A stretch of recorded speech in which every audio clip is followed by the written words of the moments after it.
Hello guys, welcome back to my channel. चलिए story की starting करते हैं। स्टोरी की स्टार्टिंग से होती है जब राजकुमारी और वीन का झगड़ा हो जाता है और लैंजन उन्हें शांत करता है और समझाने की कोशिश करता है। पर इसी दौरान वीन राजकुमारी को ये बता देता है कि वह लैंजन से कितना ज़्यादा प्यार करता है और उसकी ज़िंदगी में फर्स्ट और लास्ट पर्सन वो ही रहेगा, लैंजन। जिसे सुनकर राजकुमारी को काफ़ी ज़्यादा गुस्सा आता है। यहाँ से सीन शिफ्ट होता है और कुछ वीक्स बाद का दिखाया जाता है, जहाँ विंग काफ़ी ज़्यादा परेशान होता है कि जैन चैन की अभी तक कोई भी खबर नहीं आई है और शादी का दिन नज़दीक आ रहा है। पर उस दिन उसको थोड़ी राहत मिलती है क्योंकि जैन चैन ने इतने टाइम बाद कुछ खत लिखा था। वह खत आते ही पहले तो विंग बहुत खुश होता है कि अब उसे कुछ अच्छी खबर पढ़ने को मिलेगी। पर जैसे ही वह खत को पढ़ता है तो उसके रिएक्शन बिल्कुल चेंज हो जाते हैं, क्योंकि खत में लिखा था, मेरे भाई वी, मैं उस जगह पहुंच गया जहाँ माँ को रखा था, पर लगता है मुझे काफ़ी देर हो गई, काफ़ी ज़्यादा देर हो गई, क्योंकि जिस गांव में मेरी माँ को रखा था वो पूरा का पूरा गांव ही जला दिया गया है। एक पत्ता तक नहीं है उधर किसी से पूछने के लिए, कुछ नहीं बचा, दूर दूर तक वीराना है। मुझे पास के गांव से पता चला कि सालों पहले किसी ने गांव में आग लगा दी थी और हज़ारों लोग जल के मर चुके हैं और इसलिए उस गांव को श्रापित माना जाता है और इसलिए अब उस गांव में कोई रहता भी नहीं। मुझे भाई कुछ लग रहा है जैसे कुछ बहुत बड़ा राज है जो हमसे छुपाया जा रहा है। अभी रास्ते से पर्दा उठना बाकी है, हमसे कुछ तो छुपाया जा रहा है और जिसे पता करने मैं जा रहा हूँ। हो सकता है मुझे समय लगे, पर मैं वादा करता हूँ मेरे भाई भी, मैं लौटूंगा, ज़रूर लौटूंगा। पर तब तक हमें वक्त चाहिए, ज़्यादा वक्त चाहिए। आगे तू खुद समझदार है कि तुझे आगे क्या करना है। मुझे तेरे डिसीजन पे विश्वास है, तू जो डिसीजन लेगा मैं उसमें तेरा सपोर्ट करूँगा। यह खत ख़त्म होते ही विंग के चेहरे पे एक साथ काफ़ी सारे रिएक्शन देखने को मिलते हैं, गुस्सा, फ्रस्ट्रेशन और दुख। यहाँ से सीन शिफ्ट होता है और कुछ टाइम बाद का दिखाया जाता है, जहाँ राजमहल में काफ़ी ज़्यादा खुशनुमा माहौल होता है। दूर दूर से कबीलों से लोग आए होते हैं, अनेक अनेक तरह के पकवान बने होते हैं, अनेक अनेक तरह के नृत्यों को प्रस्तुत किया जा रहा होता है, लोगों को मनोरंजन किया जा रहा होता है, क्योंकि आज शादी का दिन था। होने वाले राजा और राजकुमार विंग की शादी का दिन। सब खुश थे सिवाय विंग के। उसके लिए तो आज का दिन सबसे बुरा दिन था, सबसे ज़्यादा, क्योंकि उसकी शादी तो हो रही थी, पर उससे नहीं जिससे वो प्यार करता था, उससे जिससे उसकी माँ उसकी शादी कराना चाहती थी। और दूसरी तरफ राजकुमारी के लिए आज का दिन बहुत ज़्यादा खुशी का दिन था, क्योंकि फाइनली उसकी शादी विंग से हो रही थी। वह वी क्लैन की होने वाली रानी बनने वाली है। अब जैसे उनकी शादी होगी तो जल्दी विंग का अभिषेक कर कर उसे राजा बना दिया जाएगा और वो बन जाएगी रानी। इसलिए आज राजकुमारी बहुत ज़्यादा खुश थी। यहाँ से सीन शिफ्ट होता है और राज भवन का दिखाया जाता है, जहाँ दूल्हा दुल्हन शादी के रिचुअल्स को परफॉर्म कर रहे होते हैं और जैसी रस्में बताई जा रही होती है वैसे उन्हें फॉलो करते जा रहे होते हैं। थोड़ी देर में ही सारी रस्में ख़त्म हो जाती हैं और सब तालियां बजाने लगते हैं, फूल फेंकने लगते हैं और दूल्हा दुल्हन को बधाइयाँ देने लगते हैं। पर जो हमेशा हंसता रहता था, जिसके चेहरे पे खुशी होती थी, आंखों में चंचलता होती थी, आज उसके चेहरे पे एक भी रिएक्शन नहीं था, कोई भी रिएक्शन नहीं। जिसको उसकी बहन अच्छे से भाप पा रही थी कि उसके स्वभाव में बहुत ज़्यादा बदलाव है। विंग ऐसा नहीं है, वो कभी भी ऐसा नहीं था और इसलिए यानली विंग से सवाल करना चाहती थी, उससे बात करना चाहती थी, पर उसे मौका ही नहीं मिल रहा था, बिल्कुल भी मौका नहीं मिल रहा था। यहाँ से सीन शिफ्ट होता है और रात की पार्टी का दिखाया जाता है, जहाँ सब बैठ के एक साथ खाना खा रहे होते हैं। तभी महाराज कहते हैं, मैं आज बहुत खुश हूँ, मेरे बेटे विंग की शादी हुई है, बहुत ज़्यादा जल्दी वो राजा बन जाएगा, मेरी जगह बैठेगा। इसलिए मैं अभी के होने वाले राजा की हैसियत से विंग से पूछता हूँ कि अगर उसे कुछ चाहिए तो मैं उसे देने के लिए तैयार हूँ, चाहे वो कुछ भी हो, कुछ भी यानी कुछ भी। तो विंग खड़ा होता है और कहता है, सच में महाराज, मैं कुछ भी मांगूंगा तो देंगे। तब महाराज कहते हैं, मेरे बेटे वी, तुम्हें जो चाहिए तुम मांग के तो देखो, ऐसा कुछ नहीं है जो मैं ना दे सकूं।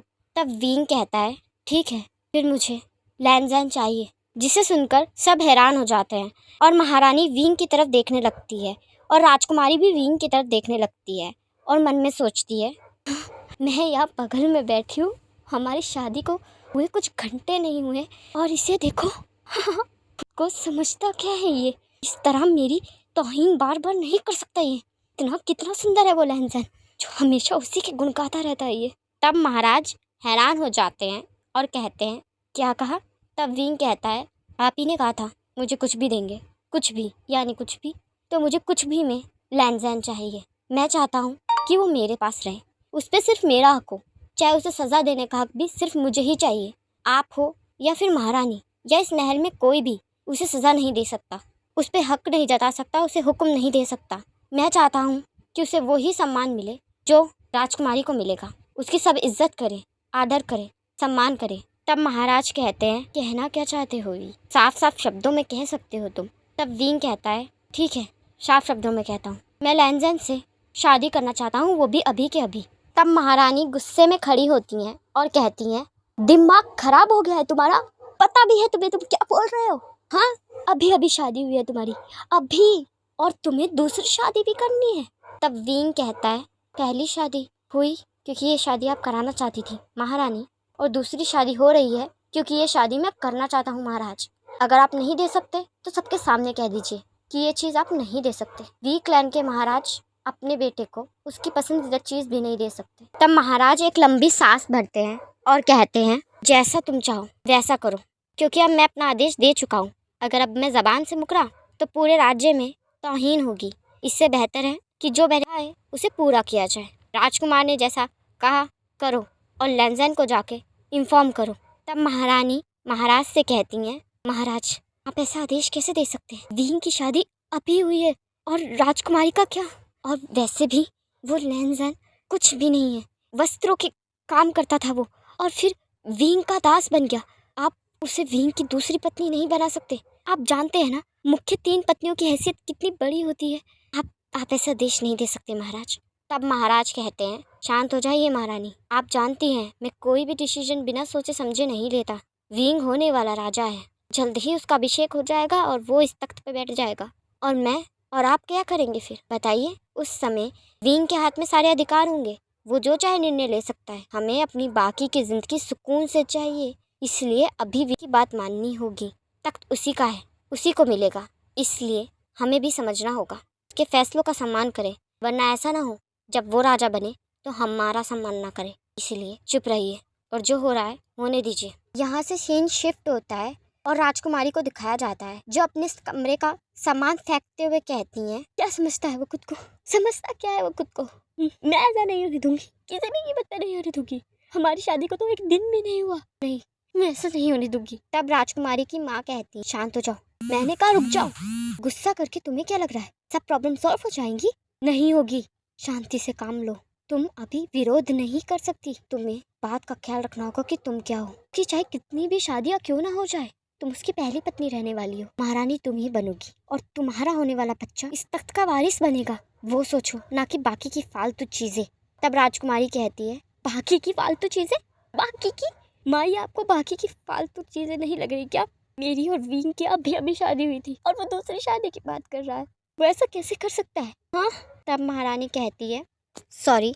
तब राजकुमारी की माँ कहती है, तुम्हें क्या लग रहा है तुम, मैं या कोई विरोध कर सकता है? नहीं कर सकता। देखो कभी कभी शांत रहना पड़ता है और सोच समझ के आगे की चालें रखनी पड़ती हैं। अभी विरोध करोगी तो सबके सामने बुरी बन जाओगी, सबके सामने, महाराज महारानी के सामने, पूरी प्रजा के सामने। सब तुम्हें घमंडी और अकड़ वाली औरत समझेंगे, सब सोचेंगे कि तुम सबसे बड़ी लालची हो। इसलिए अभी शांत रहो, मुस्कुराती रहो और उसके डिसीजन की रिस्पेक्ट करो, चाहे दिखावा करो पर करो। अभी कुछ मत करना, बने बनाए काम को मत बिगाड़ो। और वैसे भी तुम्हें मुझे हम सबको ये समझना होगा कि महाराज चाहे तो जितनी मर्जियाँ शादियाँ कर सकते हैं, तो भविष्य में भी हो सकता है वो शादी करे, तो तुम क्या करोगी? कुछ नहीं कर पाओगी इस चीज़ में। पर तुम्हारे पास एक मुख्य अंक है, ये कि तुम उसकी पहली पत्नी, बस ये दिमाग में रखो, बाकी कुछ नहीं। और दोबारा से तैयार हो जाओ और इस कमरे को समेटो और नीचे आ जाना बिना तमाशा किए। ये कह के राजकुमारी की माँ वहाँ से चली जाती है। यहाँ से सीन शिफ्ट होता है और लैंजैन को दिखाया जाता है जिसे अच्छे से सजाया जा रहा होता है। सजते हुए लैंजन बस एक ही चीज सोच रहा होता है, राजकुमार को नहीं पता सिर्फ आपके ये एक डिसीजन से आपने कितने लोगों को अपने खिलाफ कर लिया है। आपको अपनी शादी के दिन ही ये बात नहीं चाहिए थी। मैं जानता हूँ आप डरे हुए हैं मुझे लेकर कि आप मुझे खो ना दे, कहीं मुझे तकलीफ ना हो, पर इसका मतलब ये नहीं था कि आप ये सब करें। चलिए गाइस, मैं इस पार्ट को यहीं एंड करती हूँ। ये पार्ट आपको कैसा लगा मुझे कमेंट में ज़रूर बताइएगा। पहली बार आए हैं तो चैनल पे सब्सक्राइब कर दीजिएगा, वीडियो को लाइक कर दीजिएगा। और जो लोग मुझे इतने प्यारे प्यारे कमेंट करते हैं उसके लिए थैंक यू वेरी मच। आप लोग मुझे इतने कमेंट इतने अच्छे अच्छे करते हैं और रेगुलर कमेंट करते हैं। मैं काफ़ी बार रिप्लाई नहीं कर पाती हूँ, पर काफ़ी बार रिप्लाई कर देती हूँ, पर मैं पढ़ती रेगुलर हूँ कि इतने अच्छे अच्छे कमेंट किए करते हैं आप लोग। तो ऐसे ही कमेंट करते रहिए ताकि मुझे पता चलता रहे कि हाँ मेरी स्टोरी अच्छी है और आप लोगों को अभी भी पसंद आ रही है।